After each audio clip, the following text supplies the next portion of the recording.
yuvasından ayıl. Sen de imam şiyelerinden sayıl.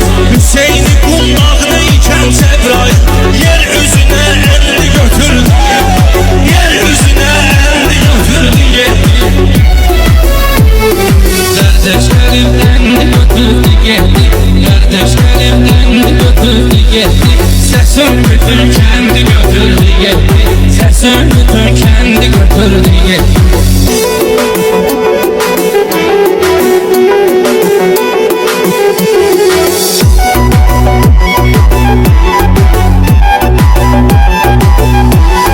Elmin ömrüne ziynetli alim.